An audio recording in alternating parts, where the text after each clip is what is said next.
Hey there, and welcome to my lazy review of the new film by Christopher Nolan, Oppenheimer. And what's it about? It's about the life of Oppenheimer. Yeah, I get it. Yeah, you smartass. Now, there was a lot of explosive hype about this movie because apparently Christopher Nolan decided not to use any CGI and he wanted to use practical effects. And I'm not sure how he did this, but there's a scene where they had to recreate and test an atomic bomb and it was all practical. So, okay, to say the least, I've had a very burning desire to see this film. But I was wondering because this film is 3 hours long. It's also rated R and it's also coming out in the middle of summer. That, well, with films out there like Mission Impossible 7, will this film bomb at the box office? No more puns! But before I talk about it, I have to do what I always do and open up my last can of Mike's Hard Zero Sugar, try this stuff out, and then talk to you about a 3-hour documentary movie about the life of Oppenheimer. Okay, let's start this off. You ready? Oh yeah. Delicious. Now, I have an intro that I want you to enjoy, but beforehand, there is 3 questions that I always ask when I do my reviews, and number 1 is, did I like it? Number 2, would I recommend you seeing it? And number 3, do I think you should spend your hard-earned time and money seeing a film like this? But before we do all that, let's get to the intro, drink some more of this Mike's, and I'll see you in 1 second. You ready?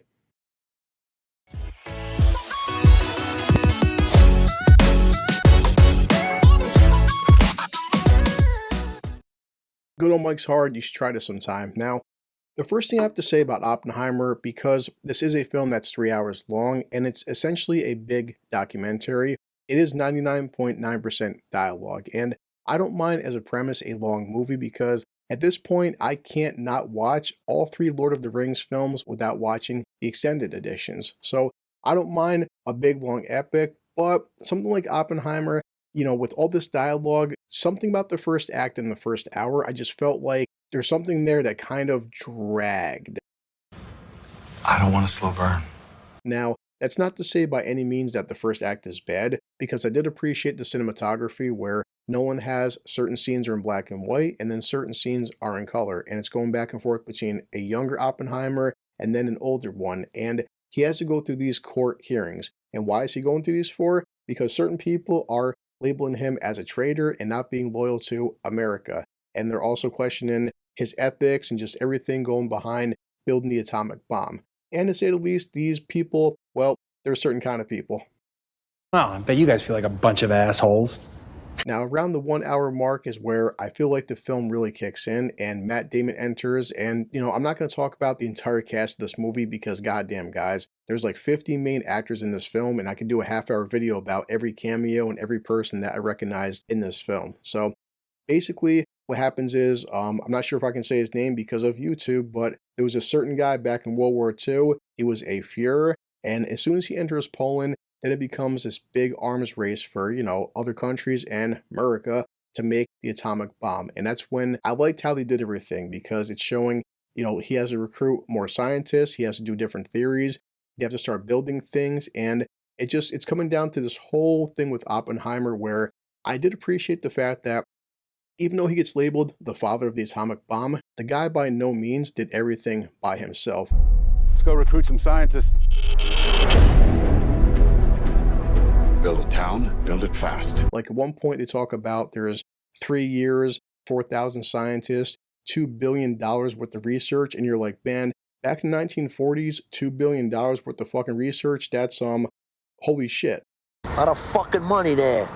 Now, for many people, everybody wants to see the explosion, and I had to time this on my phone, and don't worry, my phone was on very dim, but right at the 2 hour mark, we do get to see the infamous explosion that everybody was talking about. And I won't lie, it was fucking awesome. I mean, the entire theater, everybody was quiet. The entire movie, everybody's freaking quiet, and you can hear nothing, and just seeing the visual effect is epic because you know that Nolan didn't use CGI to recreate this explosion. But after that, it's, that's a 2 hour mark, and basically from hour 2 to hour 3 is the aftermath because they don't show the whole, bombing of Hiroshima, but they allude to it, they talk about it. The last hour is fantastic in terms of what Oppenheimer goes through as being like an American, as being a man, as being a scientist, and just the whole mental and spiritual toll of what he did, because it comes down to this. It's, from a scientific standpoint, he did something that was never done in history. He broke ground. This guy was doing new things, but also at what cost? You are the man who gave them the power to destroy themselves. And the world is not prepared. Because he's asking these more questions like, damn, I'm not only changing warfare, but I'm changing like the future of the human race. Because I think so many people they see so many movies nowadays and they see so many video games, but you tend to forget back in the 1940s, what they did was something amazing. It was something one of a kind. And Jesus Christ, man, creating the atomic bomb, that's pretty fucking epic. It's going to change the world. And that's pretty much it in terms of the story because, for all accounts, this is a documentary movie. So for me, it just, as I said, it comes down to the three questions of, did I like it? Would I recommend you seeing it? And do I feel like this movie is worth your hard-earned time and money? So let me put this down in, did I like it? I did like the film, but as I said, with this film being 3 hours long, I really feel like they could have shaved a good, easily half hour, maybe a little bit more off this movie. So I liked it, but I didn't love it. And perhaps I'm not the target audience because people know me and I'm a freaking idiot. I love like John Wick 4 and I love shit like Sisu and Fast and Furious films. But also I do like films like, say, Sound of Freedom or Nefarious, for example. I don't mind films that have a lot of dialogue, but I also want to have dialogue where I'm interested in the characters, and I feel like certain scenes were just kind of dragging out. Because also, I think a mistake that Nolan made was this film is rated R, and I'm like, why rated R for? I don't mind if like Logan's rated R or a Deadpool film. This film doesn't have big explosions. It doesn't have big action sequences. And I'm watching and thinking to myself that where is this R rating? But during the first hour, Oppenheimer has his first wife and they have one sex scene that lasts all of like 25, 30 seconds and his wife is topless. And I'm telling myself that, you easily could have made that a PG-13 sex scene. And it didn't add in terms of storyline, I felt, that much to the film where this film deserved an R rating, because right now, by making this R, you kind of alienated a lot of your audience by not making it PG-13. So, in terms of the acting, I mean, come on, the acting is fucking fantastic. Everybody does a great job from, freaking Cillian Murphy to Robert Downey Jr. to Matt Damon, and nobody, and I mean nobody, fucking phoned it in.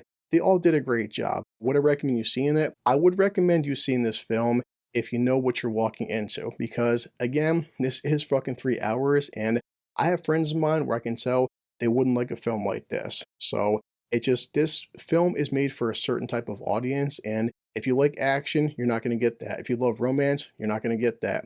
There is some dry comedy, but by all accounts, this is a very long documentary movie. And truth be told, I think, in just my personal opinion, if this was broken up into, say, 6 half-hour episodes, I feel like a miniseries would have done this more justice versus a very long 3-hour movie, because I know that for a lot of people, this isn't going to work. Because then it comes down to my third question of, do I feel like you should spend your hard-earned time and money seeing this? And I went to go see this in IMAX because all the marketing was like, go see it in IMAX and see this in 70 millimeter, and it was shot in IMAX, and I'm like, I'm watching it and thinking to myself that I saw Mission Impossible actually a second time this week in IMAX, and so many scenes of Mission Impossible 7 are worth seeing in IMAX.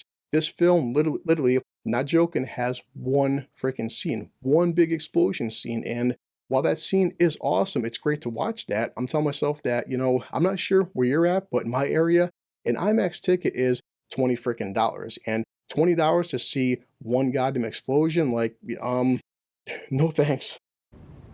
Not worth it. Should you rush out and see this opening weekend? And I'm like, well, if you really love documentaries and you really love Christopher Nolan and you want to sit through a 3-hour film, yeah.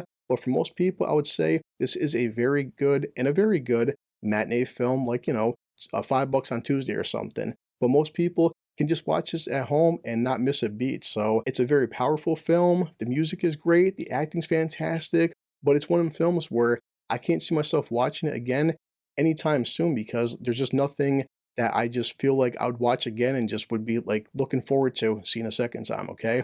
Just being honest, and maybe I'm just a blue collar freaking idiot and I'm not the target audience for this kind of film, okay? So that's pretty much it, guys. That's all I can say.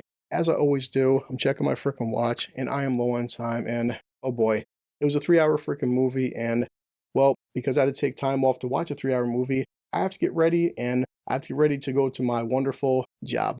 I hate my job. My rating for Christopher Nolan's 3-hour epic called Oppenheimer is, it's not a bad film by any means, but I would label this as not for everybody. Okay? Just being honest. So let me finish this drink and grab Bender for you guys. I hope I didn't ramble too much and cost you anything but a few minutes of your time. Hope you liked my video and my honesty. All right, so let's drink this. This calls for a drink. Love this stuff. Oh yeah, one more thing. It's called a catchphrase. Okay, I'll see you later, and then I have to go back to work.